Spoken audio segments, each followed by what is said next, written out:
जाएगा। योगेश जी मुंबई से। राधे राधे। राधे राधे महाराज जी। महाराज जी, आज के विचलित करने वाले और भौतिक इच्छाओं से भरे संसार में एक सामान्य व्यक्ति कैसे अटूट भक्ति विकसित कर सकता है और दैनिक जिम्मेदारियों के बीच प्रभु से कैसे जुड़ाव रख सकता है? यदि वो अपने कर्मों को भगवान को समर्पित करे और हर समय भगवान के स्मरण का अभ्यास करे तो ये दो ही बातों से सब काम बन जाएगा। अब इन दो बातों की पूर्ति के लिए कई बातें लग जाती हैं। हर समय भगवान का स्मरण उसी का होगा जिसका पवित्र आहार होगा। व्यवहार हर कर्म भगवान को वही समर्पित कर सकता है जिसका पवित्र आचरण होगा। आचरण पवित्र नहीं तो पाप कर्म भगवान को समर्पित नहीं किए जाते। भोजन पवित्र कहा जाता है, जैसा खाओगे अन्न वैसा बनेगा मन। तो अगर भोजन पवित्र नहीं तो आप हर समय स्मरण नहीं कर सकते हो। भोजन पवित्र करने के लिए धर्म की कमाई होनी चाहिए। धर्म से चलोगे और उससे जो पैसा आएगा, उससे जो भोजन करोगे, वो भोजन तुम्हारी भगवत स्मृति बढ़ाएगा। अधर्म करोगे, घूसखोरी करोगे, बेईमानी करोगे, उससे जो पैसा आएगा वो तुम्हारा लोभ बढ़ाएगा, तुम्हारे अंदर पाप बुद्धि बढ़ाएगा। तो हमें चाहिए पवित्र भोजन के द्वारा भगवत स्मृति बढ़ावें और पवित्र आचरण के द्वारा भगवान को कर्म समर्पित करें। इसी से भगवत प्राप्ति हो जाएगी। संसार में कर्म ही करना पड़ता है तो पवित्र कर्म करें, पाप कर्म ना करें। संसार में हमें भगवत स्मृति करना है, व्यापार नौकरी करते हुए, तो हमें अपनी बुद्धि पवित्र रखनी है। इसलिए हमें पवित्र आहार करना है, पवित्र पेय पीना है, जिससे हमारी बुद्धि पवित्र रहे। तो हम संसार में रहते हुए भी भक्त हैं। असलियत भक्ति का स्वरूप हृदय की स्थिति है। अगर अंदर से हम भगवान में लगे हैं तो हम पैंट शर्ट में भी संत हैं, और अगर हम संत वेश में भी भगवान के विरुद्ध आचरण करते हैं, पापी पुरुष हैं, संत नहीं है। संत एक स्थिति होती है, संत एक अंदर की सद्गुण होते हैं। अगर वो नहीं तो बाहरी वेश तो फिर दंभ हो गया, ढकोसला हो गया, पाखंड हो गया। बाहरी वेश पुजवा कर रुपया ले सकते हैं, संसार के भोग ले सकते हैं, लेकिन भगवान को थोड़ी प्राप्त कर सकते हैं। तो हमारा अगर आंतरिक भाव हर कर्म भगवान को समर्पित करना और भगवत स्मरण करना, तो हम आधुनिक संसार के आधुनिक कार्य करते हुए भी भगवान को प्राप्त हो जाएंगे।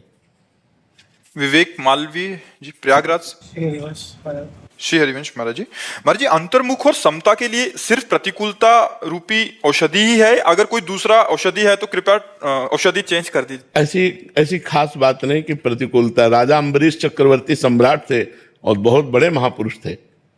जनक जी परमहंस श्री सुखदेव जी के गुरु थे। श्री सुखदेव जी महाराज लंगोटी भी नहीं पहनते थे, दिगंबर रहते थे, और उनके गुरु जी राजा थे। जनक जी श्री सुखदेव जी के गुरु हैं। तो हम ये नहीं कह सकते कि भारी विपत्ति में पड़ा हो, फटे पुराने कपड़े पहने हो, भीख मांग के खाता हो, वही समता को प्राप्त होगा। ऐसा नहीं। अगर ज्ञान जागृत हो गया है और वो घर गृहस्थी में है तो वो भी एक सिद्ध ज्ञानी महापुरुष हो सकता है। हमको आसक्त नहीं होना, कहीं अनासक्त होकर भोग भोगना। जैसे हमें पेट पालन करना शरीर रक्षा के लिए, तो जो हमें भगवान ने दिया है, अगर हमें पूड़ी सब्जी रबड़ी रसगुल्ला दिया है तो अनासक्त होकर उसे पा लेते हैं। यदि नमक रोटी दिया है तो अनासक्त होकर पा लेते हैं। ऐसे ही हम सारे भोग हैं जो शरीर के लिए अनिवार्य हैं और जो धर्म युक्त हैं, उन भोगों को भोगता हुआ भी ज्ञानी पुरुष भगवान को प्राप्त करता है। ऐसा नहीं कि दुख में पड़ा, विपत्ति में पड़ा वही ज्ञानी हो सकता है, ऐसा कोई सिद्धांत नहीं है। लेकिन हमें तैयार रहना है। जैसे आर्मी के जवान को तैयार किया जाता है कि आप पहाड़ में कैसे लड़ सकते हो, आप जंगल में कैसे लड़ सकते हो, आप जल में कैसे लड़ सकते हो, आप आकाश में कैसे लड़ सकते हो। इसलिए हमारे प्रकार 3 प्रकार की सेना है, वायुसेना, जल सेना, थल सेना। आप हर परिस्थिति में कैसे दुश्मन को परास्त कर सकते हो। ऐसे ही हम एक योद्धा हैं।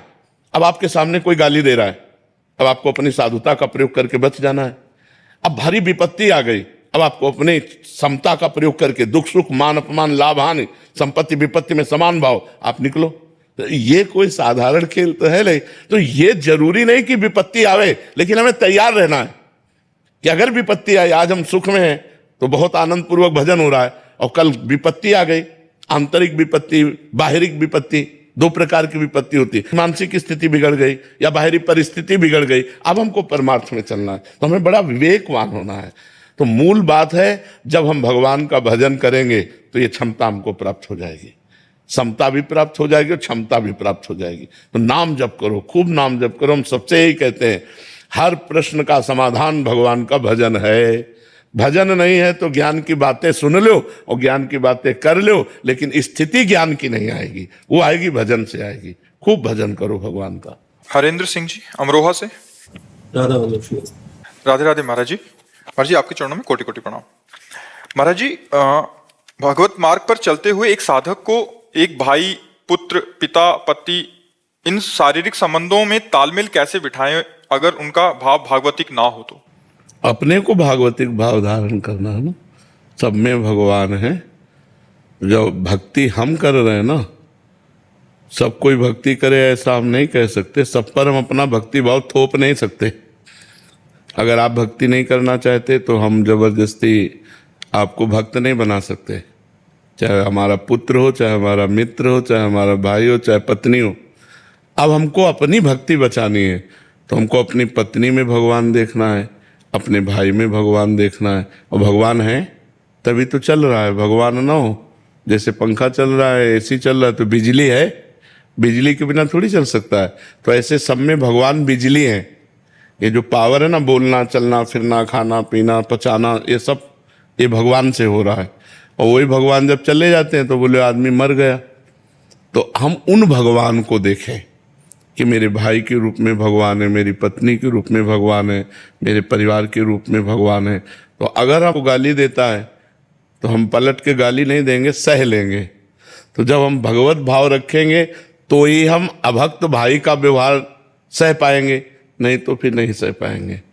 तो हमें अपने परिवार में, अपने मोहल्ले में, अपने गांव में, अपने नगर में, अपने प्रदेश में, अपने देश में और फिर पूरे विश्व में भगवत भाव फैलाना है।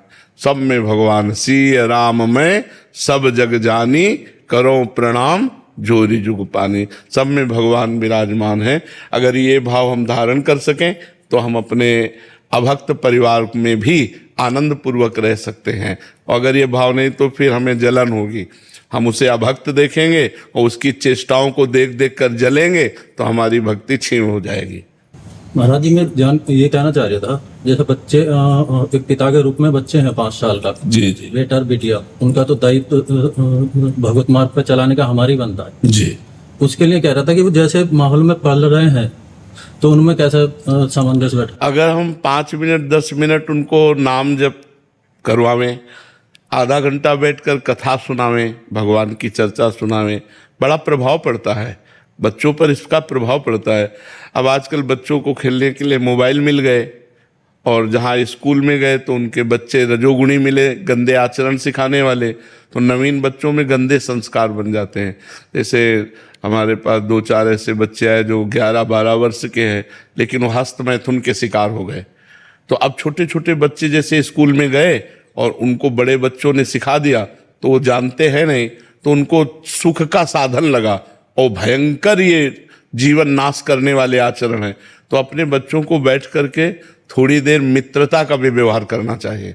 जैसे अभी तो 5 वर्ष के ही हैं, जैसे जैसे सयाने हो तो इनको ये ज्ञान देना चाहिए कि जैसे तुम्हें कोई गलत छुए तो तुम हमें बताना, वो गंदा लड़का होता है जो गलत छूता है। जैसे कोई गलत तुम्हें कहे, ऐसा कुछ कहे तो वो गंदा बच्चा होता है, उनकी बात नहीं माननी चाहिए। तो बच्चों को सावधानी हो जाती है। तो अच्छा जीवन व्यतीत करने के लिए उनको आध्यात्मिक और व्यवहारिकी दोनों शिक्षाएं, पहले गुरु माता पिता होते हैं। तो माता पिता को चाहिए कि शुरू से भय और प्यार दोनों का बैलेंस बनाकर बच्चे के जीवन को आध्यात्मिक और व्यवहारिक और आधुनिक पढ़ाई इसमें पुष्ट करना चाहिए। अगर भय और प्यार नहीं होगा, केवल प्यार होगा तो काम नहीं चलेगा और केवल भय होगा तो काम नहीं चलेगा। भय और प्यार दोनों होना चाहिए। बच्चों को भय होना चाहिए कि अगर हम गलत गए तो हमारे पिताजी नाराज होंगे, और इतना प्यार होना चाहिए कि वो हर गलती को आपसे शेयर कर सके, तो हमारे बच्चे फिर आगे बढ़ सकते हैं। बस मात्र 10 वर्ष और संभालने की जरूरत है।